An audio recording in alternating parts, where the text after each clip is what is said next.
At dinner, my parents humiliated me for not owning a penthouse like my sister. They all laughed, until I revealed she's been renting it from me for years. The table fell silent, my parents froze, and my sister's smile disappeared instantly. The champagne flutes caught the candlelight as my parents raised them high, toasting to another one of Laura's achievements. I sat across from her at the mahogany dining table in their estate, watching my older sister's perfect smile grow wider with each compliment thrown her way. The private dining room they'd reserved at the Grand Oak was exactly the kind of place where my family liked to celebrate Laura's successes, which seemed to happen every other month. To Laura, my father announced, his voice booming across the table. For closing the Westfield account. $30 million. My brilliant daughter. Everyone clinked glasses. My brother-in-law James beamed beside Laura, his hand resting possessively on the back of her chair. My mother dabbed at her eyes with a silk napkin, overcome with pride. I lifted my glass and took a sip, the bubbles feeling like tiny needles against my tongue. "Thank you, Daddy," Laura said, her voice dripping with false modesty. "It was challenging, but you know I never back down from a challenge." My mother reached across the table and squeezed Laura's hand. "You've always been so driven, sweetheart. So focused. We're incredibly proud of you." The statement hung in the air like smoke. The unspoken comparison didn't need to be voiced. I was 32 years old, 2 years younger than Laura, and according to my family's metric of success, I had nothing to show for it. No high-powered career at a prestigious firm, no wealthy husband, no sprawling penthouse in the city's most exclusive neighborhood. "Olivia," my father said, turning his attention to me for the first time that evening. "How's the bookstore treating you?" The way he said bookstore made it sound like I was running a lemonade stand. I own 3 independent bookstores across the city, each one carefully curated and profitable, but to my father, anything that wasn't corporate law or investment banking was barely worth mentioning. "Business is good," I replied evenly. "We're expanding our rare books collection, and the cafe at the downtown location just won an award for—" "That's nice," he interrupted, already losing interest. His gaze shifted back to Laura.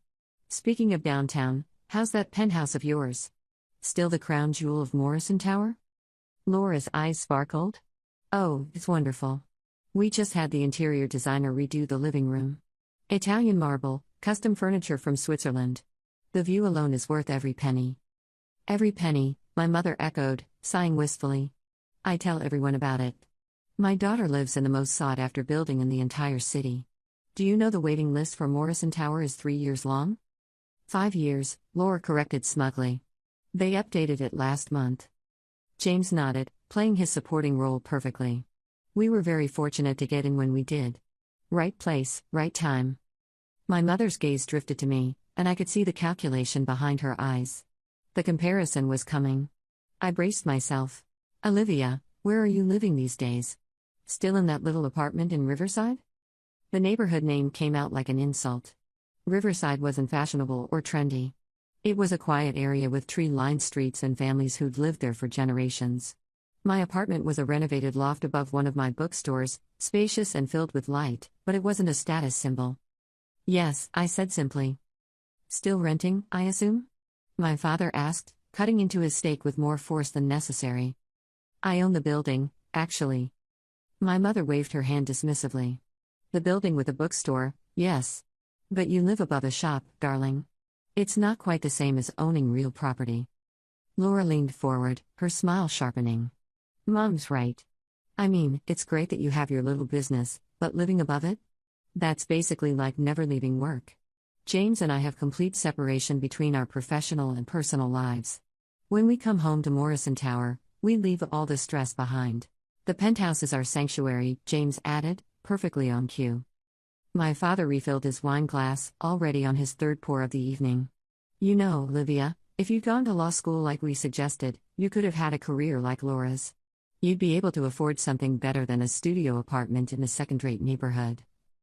"It's a loft," I corrected quietly. 2 bedrooms, 2 bathrooms, 1,600 square feet. "Still," my mother said, her tone pitying. "It's not Morrison Tower." The server arrived with the next course, giving me a momentary reprieve. As plates of sea bass were distributed around the table, I noticed Laura whispering something to James. They both glanced at me and laughed softly. My mother joined in without even knowing what was funny. "What?" I asked, my voice sharper than I intended. Nothing, Laura said innocently. I was just telling James about how you used to play real estate agent when we were kids. Remember? You draw little floor plans and pretend to sell houses. It's sweet that you still have that entrepreneurial spirit, even if it's just bookstores. The condescension was suffocating. My father chuckled, shaking his head. She spent hours with those drawings. We thought she'd become an architect or a developer. Instead, she sells paperbacks. Hardcovers too, I said flatly. My mother patted my hand in what she probably thought was a comforting gesture. There's no shame in a modest life, sweetheart. Not everyone can be exceptional. Some people are meant to live simply. Laura raised her glass again. To modest lives and simple pleasures. James and my parents joined the toast, their laughter echoing off the walls. I didn't lift my glass. Something inside me snapped. Years of being dismissed, patronized, and compared unfavorably to my sister crystallized into a single moment of absolute clarity. I was done being quiet. I was done being the family disappointment. Actually, I said, my voice cutting through their amusement. I need to tell you something about Laura's penthouse. The laughter died. Laura's eyes narrowed slightly, but her smile remained fixed in place. What about it? I met her gaze directly. You don't own it. The silence that followed was profound. My father set down his fork. My mother's hand froze halfway to her wine glass. James looked confused, glancing between Laura and me. The private dining room suddenly felt smaller, the walls closing in. Of course we own it, Laura said, her voice tight. We bought it 4 years ago. No, I said calmly. You've been renting it for 4 years. From me. My mother laughed nervously. Olivia, what are you talking about? I pulled out my phone and opened my banking app, turning the screen toward the table. I've been receiving monthly rental payments of $12,000 from Laura and James for the past 48 months. That's $576,000 total, not including the security deposit. The lease agreement we signed in late 2019 is still active. My father leaned forward, his face reddening. This is ridiculous. Laura, tell her she's wrong. But Laura wasn't saying anything. The color had drained from her face. James was staring at her with an expression of dawning horror. You can verify it easily, I continued, pulling up the property records on my phone. Morrison Tower, Unit 4802. Registered owner, Olivia Catherine Bennett. Purchased in 2019 for $2.3 million. Current estimated value, $3.1 million. I slid my phone across the table to my father. He picked it up with trembling hands, his eyes scanning the screen. My mother leaned over his shoulder, reading the same information. The truth was there in black and white, irrefutable and documented. This can't be right, my mother whispered. It's completely right, I said. I bought the penthouse with money I've been saving and investing since I was 23. My bookstores were already profitable, and I'd made some smart investments in real estate and tech stocks. When Morrison Tower first opened, I bought 3 units. The penthouse, a 2-bedroom on the 15th floor, and a studio on the 8th. I rent them all out. Laura finally found her voice. You're lying. I looked at her steadily. Call the building management. Ask them who owns your unit. Ask them where they send the annual tax documents. Ask them who approved your request to repaint the bedroom last year. James turned to Laura, his voice strained. Is this true?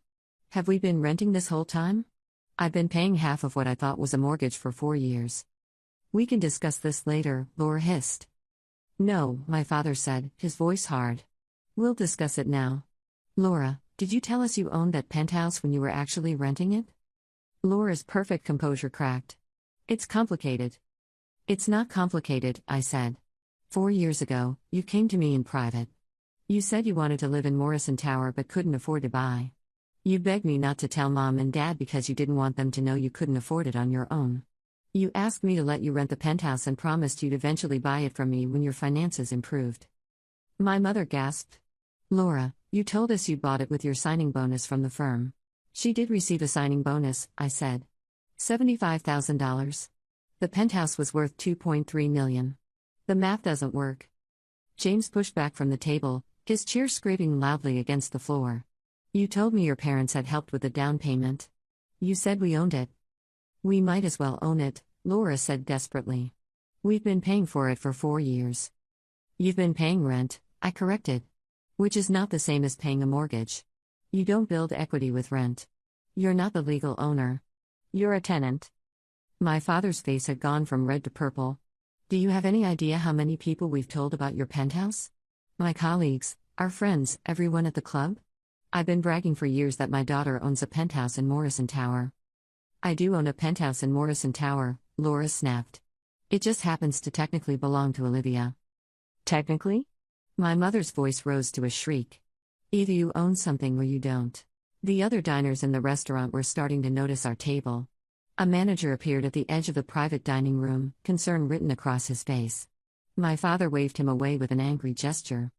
Why didn't you just tell us the truth? My mother asked Laura, her voice breaking. There's no shame in renting. Isn't there? Laura shot back. You just spent the entire dinner mocking Olivia for living in a rented apartment. Except she doesn't even rent. She owns multiple properties while I've been pretending to be something I'm not. The admission hung in the air like a confession. James stood up, tossing his napkin onto his plate. I need some air. He walked out of the dining room without looking back. Laura called after him, but he didn't stop. She turned on me, her eyes blazing with fury and humiliation. You did this on purpose, she accused. You waited for the perfect moment to embarrass me. You embarrassed yourself, I replied. I just corrected the record. If you'd been honest from the beginning, none of this would have happened. My mother was crying now, her carefully applied makeup running down her cheeks. How could you lie to us for 4 years? Every holiday, every family gathering, you let us believe something that wasn't true. Because I knew this would happen, Laura shouted. I knew you'd look at me differently if you knew I hadn't made it on my own. I knew I'd become the disappointment instead of the golden child. My father stood up abruptly. We need to go home. Now. This dinner is over. He threw several $100 bills on the table without counting them and stormed toward the exit. My mother followed, still crying. Laura grabbed her purse and coat, shooting me a look of pure hatred before hurrying after them. I sat alone at the table, surrounded by half-eaten meals and abandoned champagne flutes. The weight of what had just happened settled over me like a heavy blanket. Part of me wanted to feel guilty, to chase after them and take it all back. But another part, the part that had been quietly absorbing their criticism for years, felt nothing but relief. The truth was finally out there, exposed under the chandelier light of an expensive restaurant, and there was no taking it back. A waiter approached tentatively. Miss, can I get you anything else? Just the check, I said softly. And maybe a glass of water. He nodded and disappeared. I looked at my phone again, scrolling through the property records I'd pulled up. Morrison Tower, Unit 4802. My name on every legal document.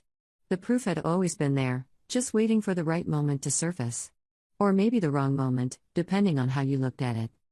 My phone buzzed continuously with incoming messages.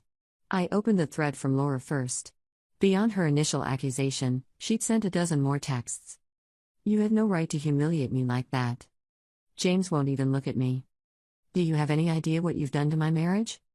Mom is having a panic attack in the car. I'll never forgive you for this. Each message dripped with desperation and fury. I switched to my mother's messages, which were more controlled but equally distressed. Your father's blood pressure is dangerously high. I hope you're satisfied. We need to discuss this as a family. Privately. How could you ambush your sister like this? Call me when you're ready to act like an adult. My father hadn't texted. He wasn't the texting type.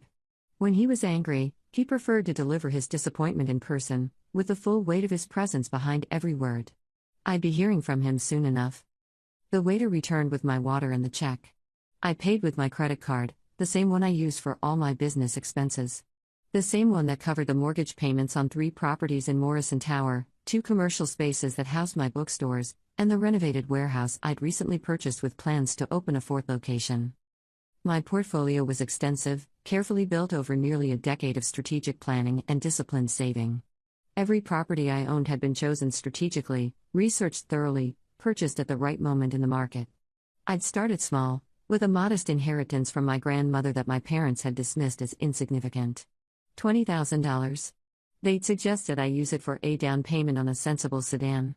Instead, I'd invested it in my first bookstore, a failing shop in a neglected neighborhood that was just beginning to show signs of gentrification.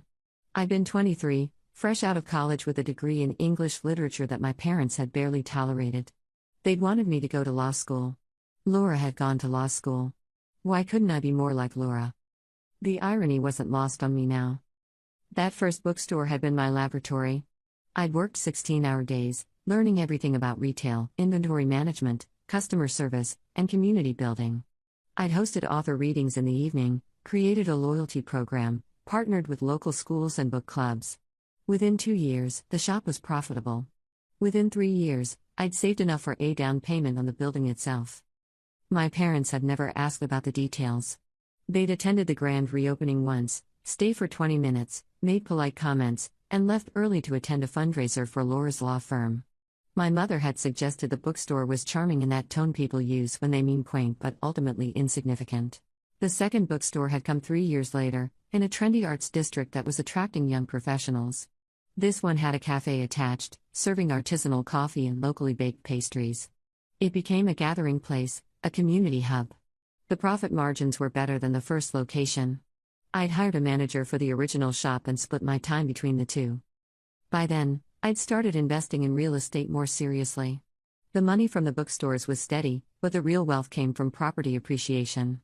I'd studied the market obsessively, reading everything I could about urban development patterns, neighborhood revitalization, and investment strategies. I'd attended seminars, networked with other investors, learned from their successes and failures.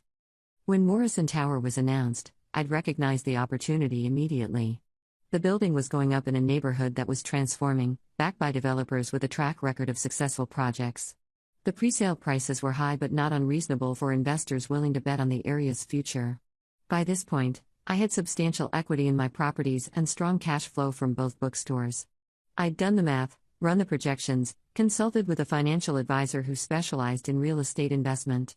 I'd purchased 3 units during the presale in 2018, the Penthouse, a mid-level 2-bedroom, and a small studio.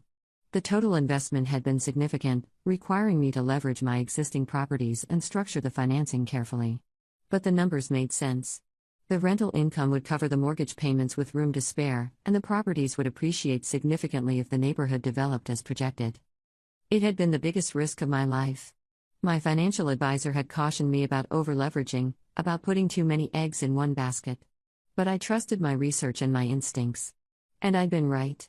Morrison Tower had become exactly what the developers promised, the most prestigious address in the city, with a waiting list that stretched for years. Laura had come to me 6 months after the building opened. She'd been working at her firm for a year, earning a good salary but not enough to buy into Morrison Tower's market. She'd wanted the prestige, the address, the ability to tell people she lived there. She'd begged me to rent her the penthouse, promising it would be temporary, swearing she'd eventually have enough saved to buy it from me. I'd agreed because she was my sister. Because despite everything, despite the constant comparisons and the subtle put-downs, I'd still wanted her approval. I thought that helping her would somehow bridge the gap between us, would make her see me as an equal instead of a lesser version of what she'd become. Instead, she turned my generosity into a weapon against me. Every family gathering where she'd bragged about her penthouse had been a small betrayal. Every time my parents had praised her success while dismissing my achievements, she'd remained silent, letting them believe a lie that elevated her at my expense. The waiter brought back my credit card. "Have a good evening, miss." "You too," I managed, though the evening was already beyond redemption. I gathered my things and walked through the restaurant, aware of the curious glances from other diners. Our table's drama hadn't been entirely private. People had noticed the raised voices, the sudden exodus. Let them wonder. Let them gossip. The truth was out now, and gossip couldn't hurt me. Outside, the night air was cool against my flushed face. I'd taken a rideshare to the restaurant, not wanting to worry about parking or drinking. Now I pulled out my phone and requested another car. While I waited, I scrolled through more messages. My Aunt Paula, my mother's sister, had somehow already heard about the dinner. "Your mother just called me in tears." "What happened?" "She says you and Laura had a terrible fight." A former college roommate who was friends with James's sister, "Is it true about Laura's apartment?" "Jessica just texted me something crazy." The news was spreading faster than I'd anticipated. By tomorrow, everyone in my parents' social circle would know that Laura's penthouse wasn't hers, that she'd been renting from her supposedly unsuccessful younger sister, that the family's golden child had feet of clay. My rideshare arrived, a quiet sedan with a driver who thankfully didn't try to make conversation. I gave him the address and leaned back against the seat, closing my eyes. The adrenaline that had carried me through the confrontation was fading, leaving exhaustion in its wake. My phone rang. My father. I stared at his name on the screen, watching it ring through to voicemail. Then it rang again immediately. And again. On the fourth call, I answered. Dad. What were you thinking? His voice was strained, barely controlled. Humiliating your sister in public like that? Destroying her marriage? Is that what you wanted? I wanted to stop being treated like a failure, I said quietly. I wanted you all to stop acting like I'm some kind of charity case when I've been more successful than any of you realized. So you decided to destroy Laura to prove a point? I didn't destroy Laura. She destroyed herself by lying for 4 years. I just told the truth. The truth? He laughed bitterly. You could have told us privately. You could have pulled us aside after dinner, shown us the documents, handled it with some dignity. Instead, you turned it into a spectacle. Like you've all been making a spectacle of me for years? The words came out sharper than I intended. Every dinner, every holiday, every family event. The jokes about my little bookstores, the comments about my apartment, the constant comparisons to Laura's supposedly superior life. That was fine, though, right? That was just family dynamics? Silence on the other end. Then, quieter, that's not fair. Isn't it? When was the last time you asked about my business with genuine interest? When did you last acknowledge that I might actually be successful in my own right? You've been so busy worshipping Laura's achievements that you never bothered to notice I had any. We noticed, he said, but there was uncertainty in his voice now. We knew you were doing well. Did you? Because tonight was the first time any of you seemed to realize I own property. The first time you understood that my little bookstores are actually a thriving business. You thought I was barely scraping by, living above the shop because I couldn't afford anything better. The silence stretched between us. I could hear him breathing, could imagine him in his study with a glass of scotch, trying to process this new reality where his disappointing younger daughter was actually more financially successful than his prized eldest. Your mother is very upset, he said finally. She's worried about Laura. I'm sure she is. She's always worried about Laura. That's not, he stopped, seemed to reconsider. We'll talk about this when everyone has calmed down. This isn't something we can resolve tonight. No, I agreed. It's not. He hung up without saying goodbye. I stared at my phone, feeling the complicated mix of emotions that came with standing up to your parents. Vindication and guilt, strength and uncertainty, all tangled together in a knot I couldn't unravel. The manager approached cautiously. Is everything all right, miss? Everything's fine, I said, though fine seemed like an understatement. Just some family drama. I apologize for the disruption. He nodded sympathetically and retreated. I finished my wine slowly, processing what had just happened. Years of being looked down upon, dismissed, and compared unfavorably had led to this single moment of vindication. But instead of triumph, I felt hollow. My phone buzzed. A text from Laura, I hope you're happy. You've destroyed everything. Another text came through, this one from my mother, we'll discuss this later. Your father is very upset. I didn't respond to either message. I paid for the meal, adding a generous tip for the server who'd witnessed our family implosion, and left the restaurant. The drive home took me through the city center, past Morrison Tower with its gleaming glass facade. The building stood 43 stories tall, all glass and steel and architectural ambition. Somewhere up there, in the penthouse I owned, Laura was probably having the worst night of her life. James would demand answers. They'd argue about the deception, about the money they'd spent on rent that could have gone toward actually buying a home. I thought about all the times Laura had invited our parents to the penthouse, giving them tours as if she were showing off her own achievement. The custom kitchen with its Italian marble countertops. The floor-to-ceiling windows with panoramic city views. The master bathroom with its soaking tub and rainfall shower. She picked out every detail, had spent months working with that interior designer she'd mentioned at dinner, creating a space that reflected her taste and status. But none of it was legally hers. She'd been decorating a rental property, investing thousands in improvements to a space she could be evicted from with 60 days' notice. I'd never mentioned the vulnerability of her position, had let her believe the arrangement was more permanent than it actually was. Maybe that made me complicit in her deception, or maybe it just made me a landlord who stayed out of her tenant's business. The truth was more complicated than either interpretation. I'd wanted her to succeed. Despite everything, despite the years of being compared and found wanting, I genuinely hoped she'd eventually save enough to buy the penthouse from me.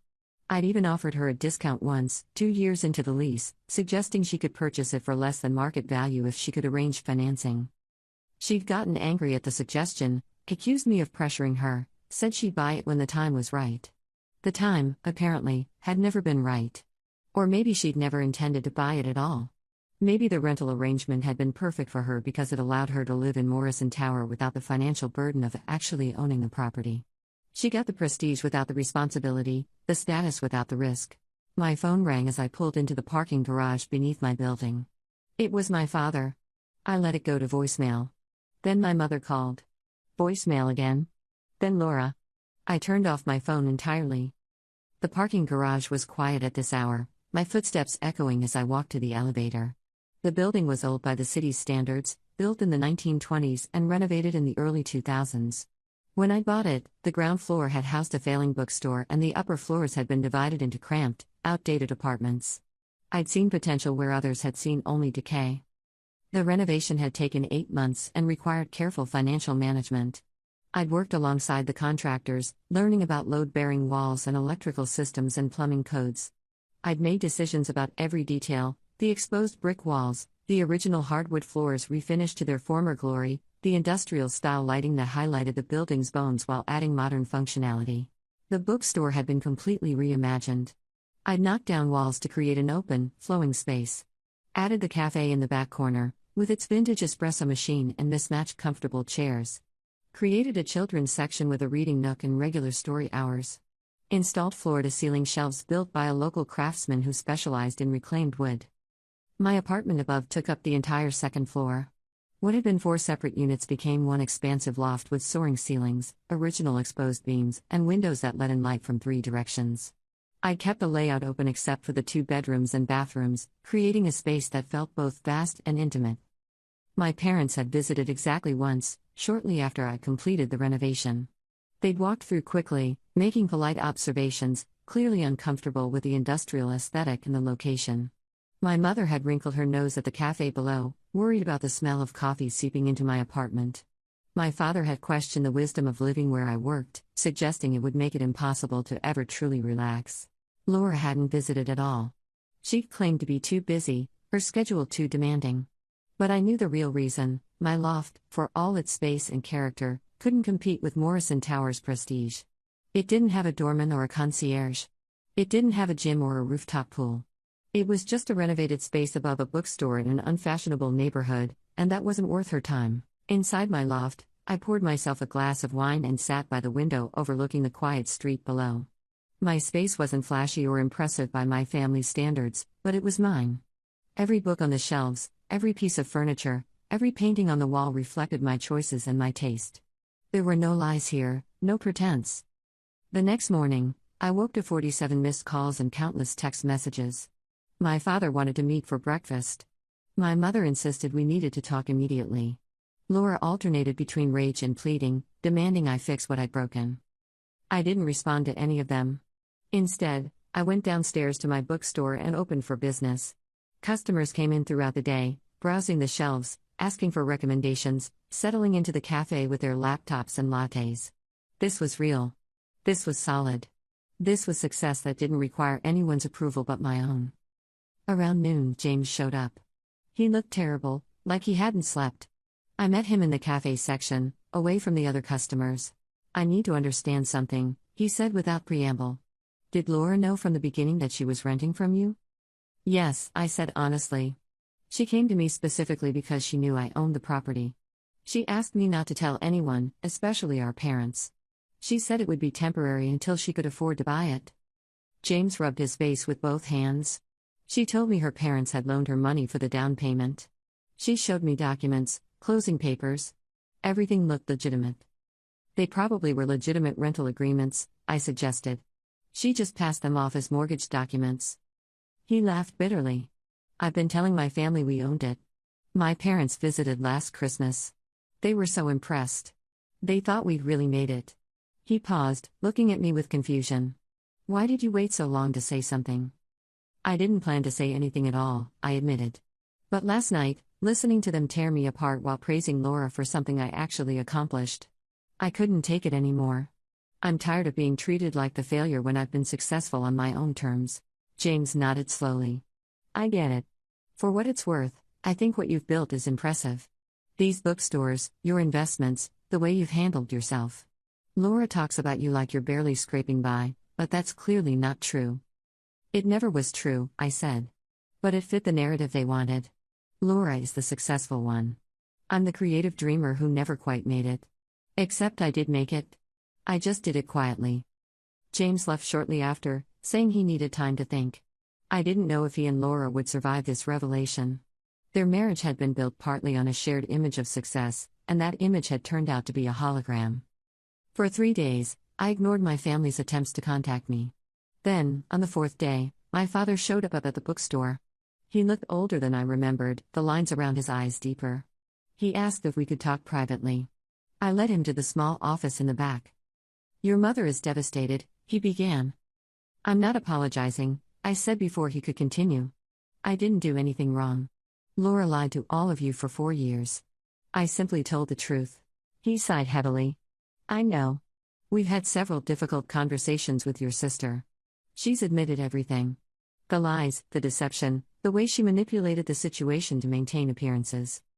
And we owe you an apology, he said, the words clearly difficult for him. We've been unfair to you. Not just last week, but for years. We measured your success against Laura's achievements without recognizing that you were building something substantial in your own way. I waited, saying nothing. I looked into your businesses, he continued. Really looked into them. Your accountant is a colleague's daughter. I asked her about you, professionally speaking. She told me your 3 bookstores generate significant revenue. She mentioned your real estate portfolio, your investment accounts. Olivia, you're worth more than Laura and James combined. This isn't about money, I said quietly.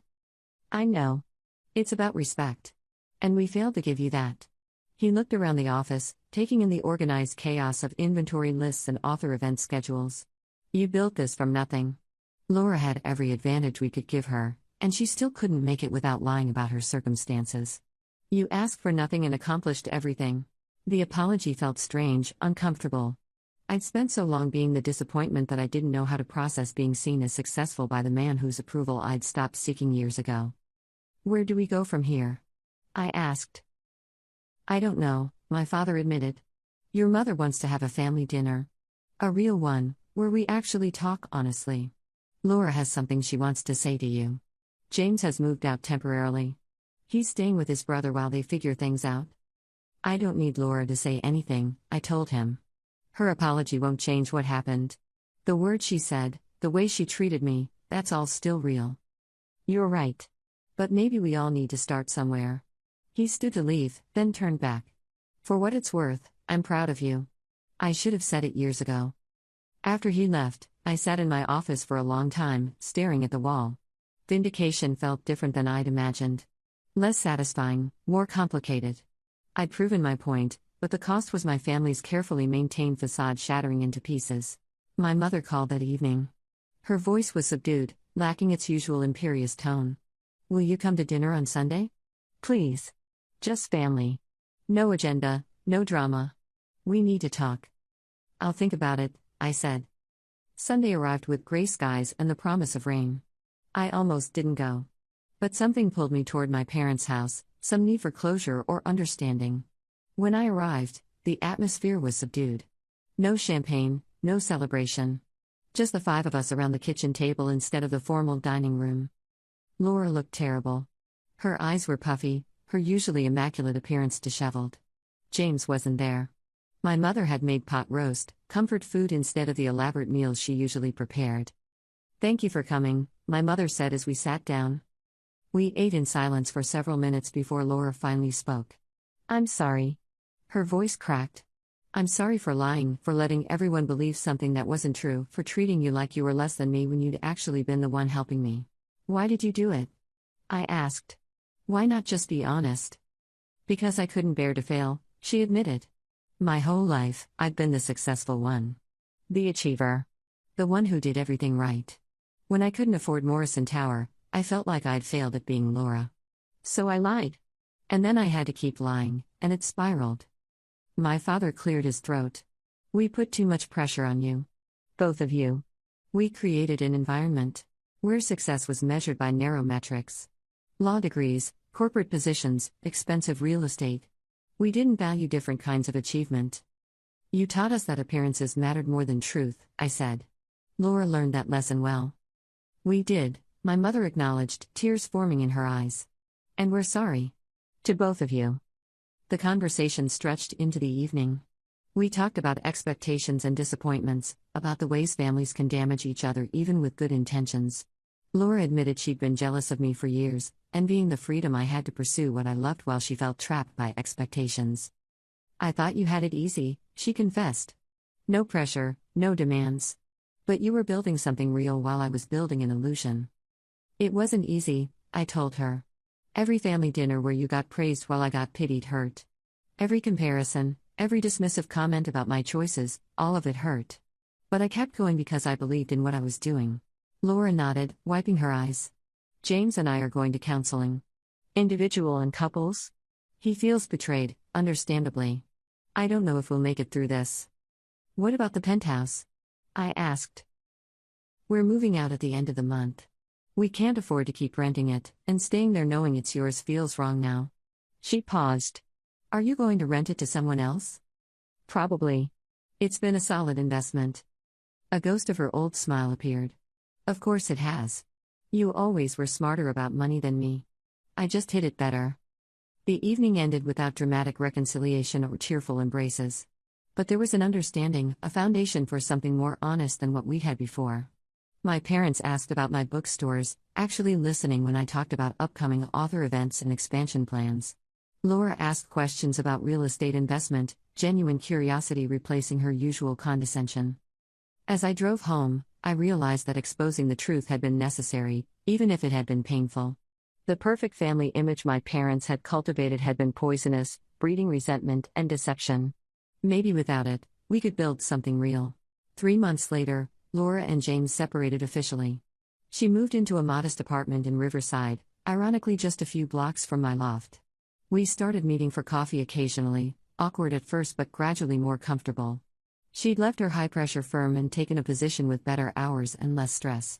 She seemed smaller somehow, but also more genuine. My parents invited me to dinner monthly, casual meals where we talked about real things instead of performing for each other. My father asked my advice on investments. My mother started visiting my bookstores, actually reading the books I recommended.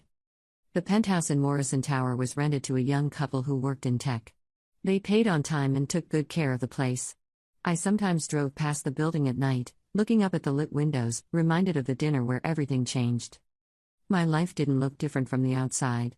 Same loft, same bookstores, same quiet neighborhood. But internally, everything had shifted. I no longer carried the weight of being the disappointment. I no longer measured my worth against my sister's achievements. I'd spoken my truth, and while it had shattered illusions, it had also freed us all from living lies. Success, I'd learned, wasn't about impressing others or maintaining appearances. It was about building something real, something solid, something that could weather the truth being told. My bookstores were that. My properties were that. And now, slowly, my family relationships were becoming that too. The story could have ended with vindication and isolation. Instead, it became about reconstruction. The table had fallen silent that night at the Grand Oak, but eventually, we'd learned to fill the silence with honest words instead of champagne toasts to false achievements. And that, I discovered, was worth more than any penthouse view.